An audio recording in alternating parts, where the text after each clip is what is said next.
And every morning I come outside to see if everything's still here. And every morning it surprises me by looking so good. I must tell you, this is a kind of second anniversary video.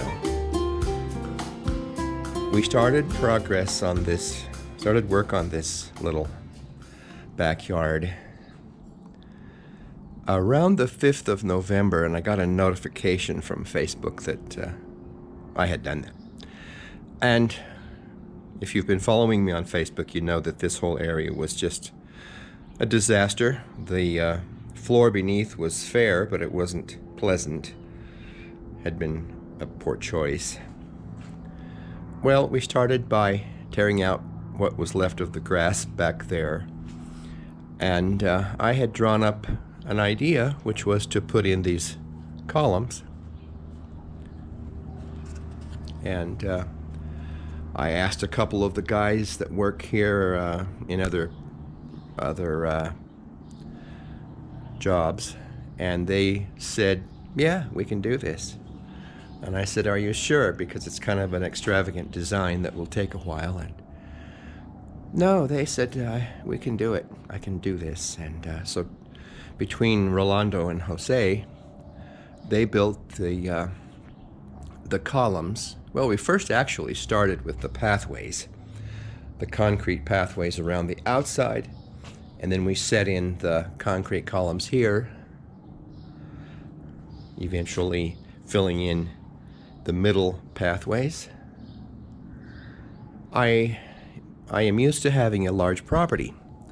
I don't deal in little bitty gardens like this, so it was a change for me. Nor did I come to Mexico wanting to be a gardener again.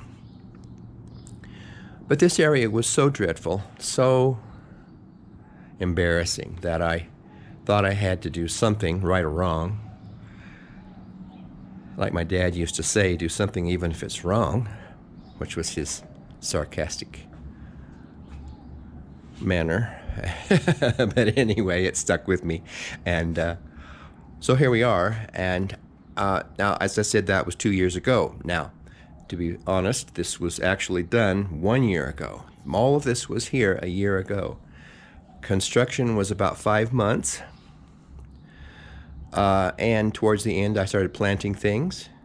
Eventually, Rolando came back in and did the pathways.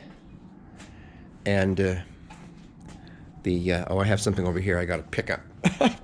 I cut it out, and then I forgot to throw it away. I'll hide it back here so you don't see it. Anyway, he agreed to do the floor, and the floor now needs to be sealed. We're going to do a resanding, and that will be better. But let me just take you around here and show you a couple of things. If you've caught a glimpse of this door, Rolando's brother Dimas is actually a metal worker and craftsman, artist. He does everything he does is a step above. Even if you don't want a step above, he will figure out a way to make it elaborate, and he kind of figures out what I want and listens to me, and I say, can we do it? And he says, I can do it. So I've learned to trust him. Now, I should stop here and tell you, this door is not finished. There will be a canopy above, a Spanish tile roof, slanting, single, simple roof. So that beam that you see up there will not be a part of it. It'll come out. That was just an extra from another project, but that's not yet done. But I love it. Isn't it amazing? Look here.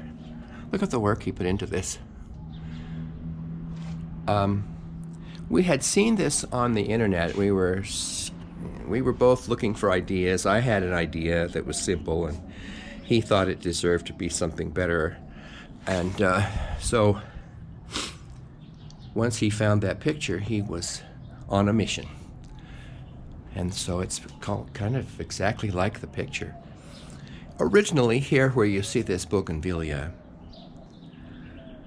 was a mango tree. I had it in my head to put in some kind of a fruity tree, and I went to the market and I found that. They brought it home and they planted it, and it was here a good year, and I just decided I didn't like it. didn't have a good shape. A mango tree is, new to me. I don't know what's going to happen, and it just didn't have good presence in the garden. So I found this. The lady at the little plant store near me here down the street, it had just bloomed.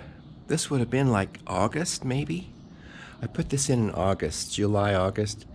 It had just bloomed, and she described it as being red, but it had this nice shape, a little tighter, and she promised me it would be great, but it didn't have a single flower on it. A young girl, very nice. I was so pleased with her, and so she and I wrestled this out of the pile in the back. It's quite a nice little nursery, but it's too full, and so it started blooming about a month later. And look at this. Well, now what happens here is this new growth comes out, and on the end of the new growth will be these bracts.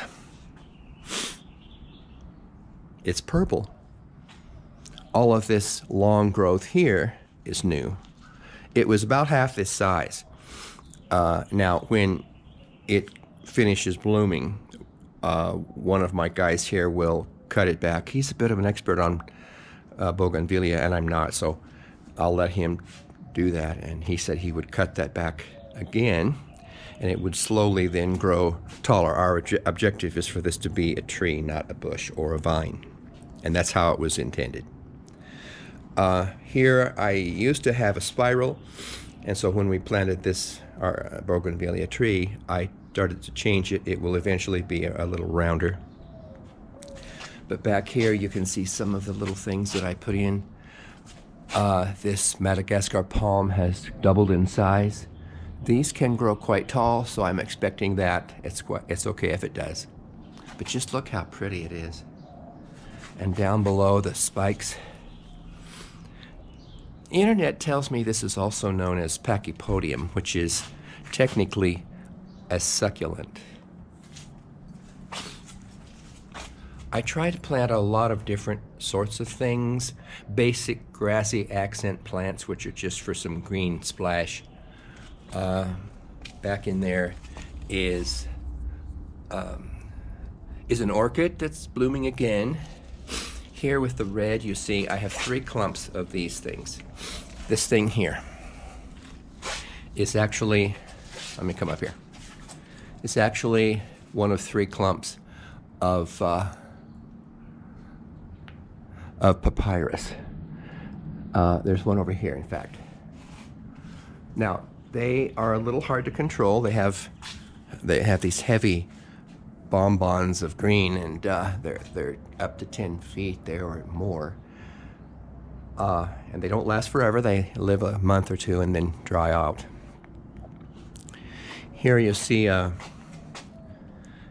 elephant's foot palm, Pata elefante, and I think it has grown 2 feet. It also will grow quite tall if I let it, and that's okay. There is a braided ficus. If you see the braids down below, there are 14 separate plants. And over there is another bougainvillea. Now I planted it after the tree one behind me, and it's a bit more of a coral color. It bloomed like crazy. It's a bit wider, which means it needs more pruning help, but it is now finishing. And the other day, Ciro was here and cut it back from me. It had grown all the way out there and all the way over here. And so he has trimmed it in such a way that he thinks he can start the process of it growing taller. And we might even prune some down below to encourage that. So that will be kind of a target for me to improve. Down here, all kinds of little succulents, an Acapulco palm back there. Back in here, I have all kinds of little succulents. I sort of just plant it and let it go. If it's happy or not, I just let that decide. This red thing here is called muñeca, and I think we have that in the United States. I just don't know what we call it. But here it grows year round, and I need to just trim it all back to the ground and let it start over. And then in the middle of all of that is a bird of paradise. Behind that is a marginata. They call it Dracaena marginata. I'm not sure about the marginata part, but I'll go with that. And then behind a couple of palm trees. They may appear to be crowded. I don't care. That's my intention. Back here is an amazing Palma yucca. You probably saw that before. It is very old and it had some damage, and I brought it home to give it a new start. Look at this, it's just huge. Now, back around here. Well, a sago palm here. A lot of you know what those are. I have recently trimmed a couple of rows out from the bottom. These things grow from the center. They will send up, I don't know what you call it, but they send up a whole ring of new leaves. Comes up like this, and then it just sort of opens up, and then it sort of spirals, and there are 2 new rings out of that. Over there is, down in there is a red thing. Can you see it? That is Anthurium, Anturio. Crotons here. I'm running out of things to describe, and you can see for yourself. I have a bit of clover in there. I need to get in there. I tried the other day and I didn't get it out very well. I have, I never remember what this is called. What is this called? Brahman, I don't know. I have a few of those, and they are relatively unhappy. I don't think they really like it here. I don't know if they need more water or if they need more sun. I think they're okay with shade, but... And here is a little ficus again. Probably needs a bit more sun. And then, of course, in there I have my a couple of palms. I need to buy new roller bottoms for them.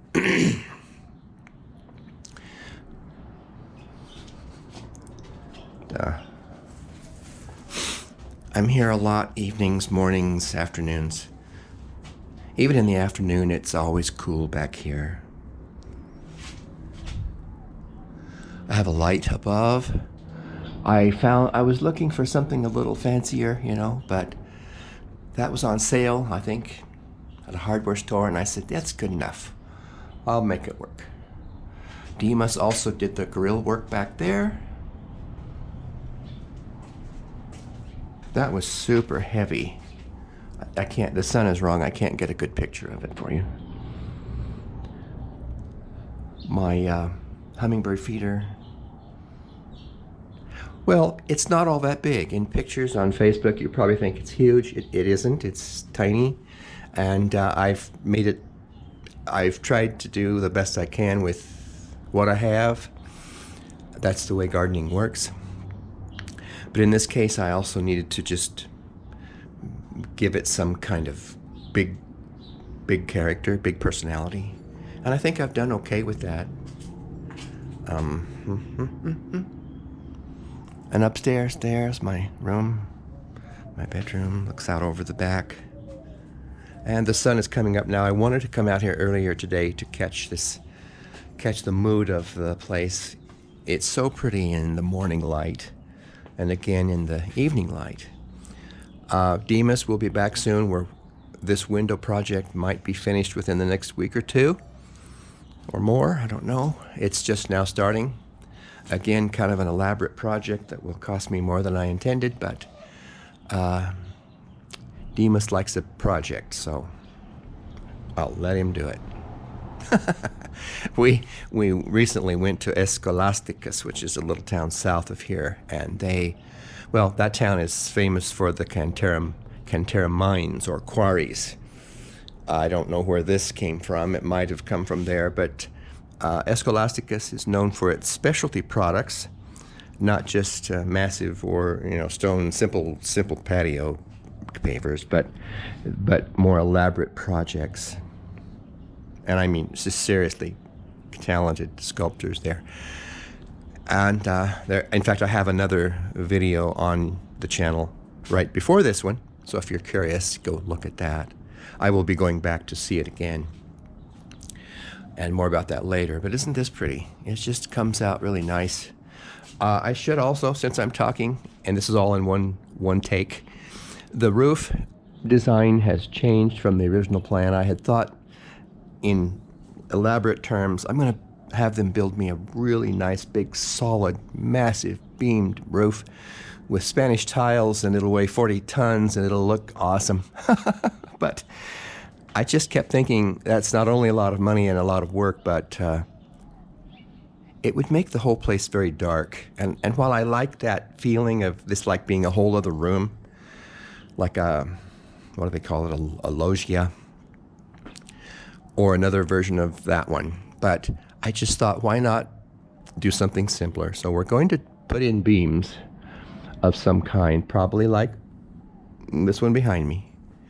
But we're going to just leave it open, much like a pergola. And then this Maya sombra, sorry, will go back on top of it, sort of attached or rested on top of the beam ceiling. So I still have this dark shade effect. That was a huge improvement. It may not look the greatest, but otherwise it was just sunny hot here all the time. And so that's all for now. Thanks for following along and listening to me talk about stuff. It's been a fun project, and I really appreciate all the work that Dimas has done. Rolando has really put his heart into some of this stuff, and Jose as well. And even before that, Mauro has done some of the fancy tops of the columns, and he has installed some of the concrete forms. He has done a lot of the heavy work. He carved the tops of these things by hand. Those are not purchased. Those are handmade. And he did that. So Mauro is an equal part of the project. There's 4 guys. And a couple of the sons came along. I think Rolando's son, Jesus, has been here a lot. I hired Gabriel to do a little thing. And I think I might have him come back. He's like a high school boy. And he is really good. He saved my butt a couple of times on stuff here. But anyway, I owe a lot to about 6 or 7 guys who have helped me do this.